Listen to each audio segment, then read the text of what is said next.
दोस्तों, जैसा मैंने आपको पहले ही बताया था कि हरियाणा में बीटेक एडमिशन या हरियाणा में क्या कहीं और भी बीटेक एडमिशन इतनी जल्दी खत्म नहीं होते। बहुत सारी वैकेंट सीट्स हैं जो लास्ट मोमेंट पे वैकेंट हो जाती है और एडमिशन एकदम लास्ट तक चलता रहता है। और काफी सारे अच्छे कॉलेजेस की बहुत अच्छी ब्रांच भी लास्ट तक वैकेंट रहती हुई नजर आती है। ऐसा ही हो रहा है दोस्तों JC Bose university of science and technology YMCA Faridabad में, जहां पे अभी सेकेंड काउंसलिंग से पहले भी बहुत सारी सीट्स वैकेंट है।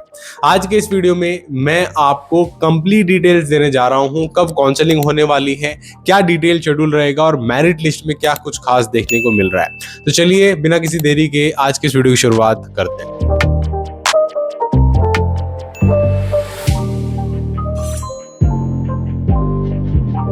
दोस्तों, ये वाईएमसीए फरीदाबाद की ऑफिशियल वेबसाइट है, JC Bose university of science and technology YMCA Faridabad. आप लोगों को बहुत अच्छे तरीके से पता होगा, मैं इसके बारे में बहुत वीडियोस पहले ही बना चुका हूं कि वाईएमसीए फरीदाबाद में क्या एडवांटेजेस क्या डिसएडवांटेजेस आपको देखने को मिलती है। और एक बहुत पुराना हरियाणा का कॉलेज है जो एक अच्छी प्रमाणित बीटेक की डिग्री आपको देने का काम करता है। दूसरी चीज क्या है दोस्तों, यहाँ पे काफी सारे इश्यूज रेज किए थे बच्चों ने, काफी सारे कॉन्सर्न्स थे, उनके बारे में फिर कभी बात करेंगे। लेकिन अभी क्या है, जो second round of physical counselling यानी जो लास्ट मौका है आपका 15 अगस्त से पहले पहले एडमिशन करवाने का, वो लास्ट मौका वाईएमसीए में अब आ चुका है। इसमें क्या है दोस्तों, एक मेरिट लिस्ट जारी हुई है जो आपने ऑलरेडी देख ही ली होगी। ये आपकी मेरिट लिस्ट है, बट मुद्दे की बात यह है कि ये मेरिट लिस्ट एग्जैक्टली सेम है जो मेरिट लिस्ट आपकी पहले थी।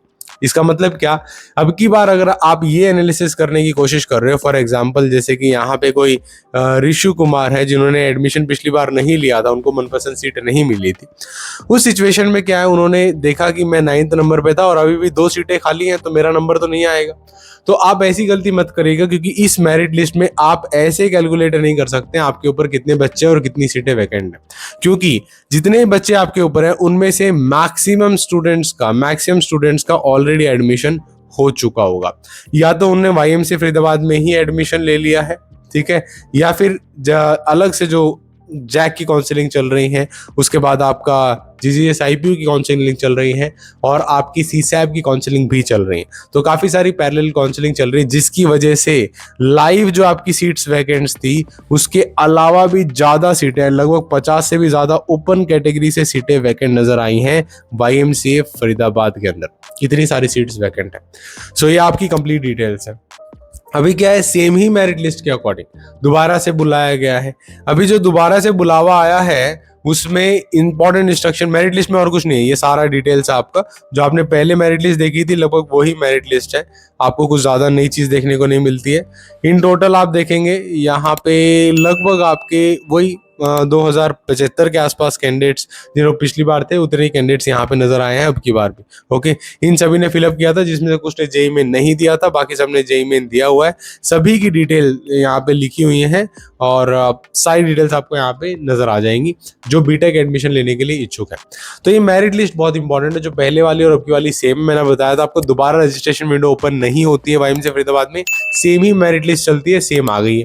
इसके बाद कुछ इंपॉर्टेंट इंस्ट्रक्शंस है जिनको आपको ध्यान रखना जरूरी होगा, और वो इंस्ट्रक्शंस कुछ ऐसे हैं, आप यहाँ पे देख सकते हो। ठीक है, ये नोटिस आया था दोस्तों आपका 11 अगस्त को, ठीक है, और थोड़ा लेट ये नोटिस आया था। जैसे ही आया था मैंने इमीडिएटली अपने टेलीग्राम ग्रुप और व्हाट्सएप चैनल पे शेयर कर दिया था। अगर आपने उन्हें जाके फॉलो नहीं किया तो दोनों को फॉलो कर सकते हैं, लिंक वीडियो के डिस्क्रिप्शन में मैं प्रोवाइड कर दूंगा। लेकिन मुद्दे की बात ये है, यहाँ पे आपको जो शेड्यूल देखने को मिल रहा है वो 12 अगस्त 2026 के लिए मिल रहा है। जिनकी मेरिट नंबर, इस मेरिट नंबर में 1 to 100 है, उनको सुबह 8:30 बजे बुलाया गया है और जिसको अलग अलग यहाँ पे मेरिट नंबर के हिसाब से कॉल किया गया है। ठीक है, एक चीज तो ध्यान रखने वाली है, वो ये बहुत इंपॉर्टेंट, वो मैं हाईलाइट कर देता हूँ, विदाउट एनी रिजर्वेशन। अब की बार आपको एआईसी कैटेगरी देखने को मिल रही है जहां पे कोई और रिजर्वेशन नहीं है, यानी आपको एससी कैटेगरी बीसी कैटेगरी की जो रिजर्वेशंस लास्ट टाइम देखने को मिली थी अब नहीं ना देखने को मिलेंगी। अब सिर्फ ओपन कैटेगरी से अलॉटमेंट होगी। ठीक है, ओपन कैटेगरी से अलॉटमेंट होगी या जो ये सुपर नंबररी कैटेगरीज है इनमें से अलॉटमेंट होगी। वैकेंट सीट भी लगभग इसी के हिसाब से डिस्प्ले किया था। ठीक है, सो ये आपकी कंप्लीट डिटेल्स रहने वाली है। अभी क्या 12 तारीख को जिसका मेरिट नंबर 1 से लेके 500 के बीच में है उनको जाना पड़ेगा, और उनको किस टाइम जाना है वो रिपोर्टिंग टाइम यहाँ पे लिखा हुआ है। ये बात समझ में आई।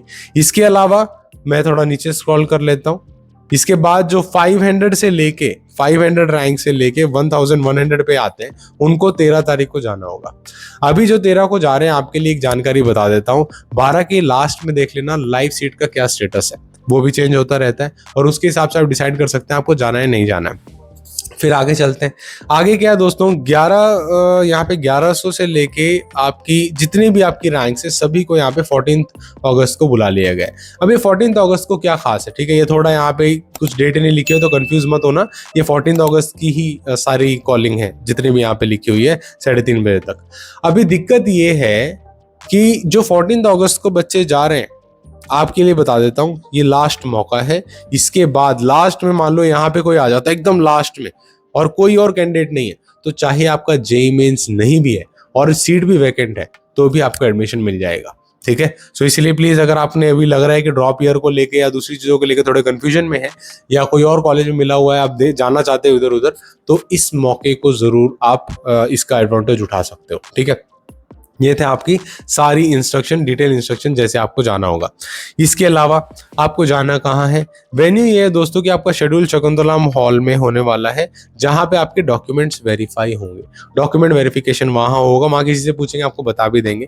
और उसके बाद क्या है दोस्तों, आपको रेस्पेक्टिवली लोकेशन पे रेस्पेक्टिव जो कमेटी है उसके पास जाना पड़ता है। श्री कृष्णा भवन कैफेटेरिया बिल्डिंग जो गेट नंबर 1 के पास होता है, ठीक है। ये हर साल ये वेन्यू होता है, लगभग सेम वेन्यू है। एलिजिबिलिटी क्राइटेरिया और दूसरी चीजें लगभग सेम है, जो HSTS की एलिजिबिलिटी में लाई करती है वो सेम ही चीजें यहाँ पे हैं। और कुछ इंपॉर्टेंट इंस्ट्रक्शंस है जो मैंने आपको डिटेल में अभी ऊपर बता ही दिया है। आपके पास PPP ID और दूसरे डॉक्यूमेंट्स होने जरूरी है। अगर आप हरियाणा कैंडिडेट है तो डेफिनेटली तो प्लीज अपने डॉक्यूमेंट्स पूरे करके लेके जाइएगा। और इसके अलावा ये फीस शायद आपके लिए इंपॉर्टेंट हो सकती है। अगर आप जो है फीस देखना चाहते हैं तो आपकी जानकारी के लिए बता देता हूँ, आपकी फीस यहाँ पे होने वाली है 65,440, ठीक है। This is 3rd semester fees for all categories, सभी कैटेगरीज के लिए TFW के अलावा। TFW ट्यूशन फीस वेवर होता है, उनको ट्यूशन फीस में वेवरशिप मिलता है जिसकी वजह से उनकी फीस थोड़ी कम लगती है, तो उनकी फीस यहाँ पे रेस्पेक्टिवली ये होने वाली है, काफी फर्क है, ठीक है। सो ये डिफरेंस है। और इसके अलावा कुछ लिस्ट ऑफ डॉक्यूमेंट्स है दोस्तों, ये मैंने ऑलरेडी अपने टेलीग्राम ग्रुप पे शेयर कर दिया, आपको पता भी चल गया होगा। बाकी नहीं मिला है तो यहाँ पे अभी वीडियो को रोक के स्नैपशॉट लेके भी रख सकते हो। ये सारे आपके डॉक्यूमेंट्स यहाँ पे है जो आपको लेके जाने होंगे फिजिकल रिपोर्टिंग करते वक्त, okay. So that was the complete details about merit list and important instructions about JC Bose university of science and technology YMCA Faridabad. अभी भी आपको उम्मीद है या आपको एडमिशन कहीं पे नहीं मिला है तो आप प्लीज कमेंट सेक्शन में कमेंट करके जरूर पूछ सकते हैं। हम लोग कोशिश करेंगे हर कमेंट को जल्द से रिप्लाई करने की। बाकी अपना प्यार और विश्वास बनाने के लिए बहुत बहुत शुक्रिया। हम लोग ऐसे ही इंपॉर्टेंट रेलेवेंट इन्फॉर्मेशन देते रहेंगे और आपके लिए एडमिशन प्रोसेस को आसान, बहुत आसान बनाते रहेंगे। Thank you so much for watching the video. I hope you do very well in your life. Thank you so much for watching. जय हिंद एंड वंदे मातरम।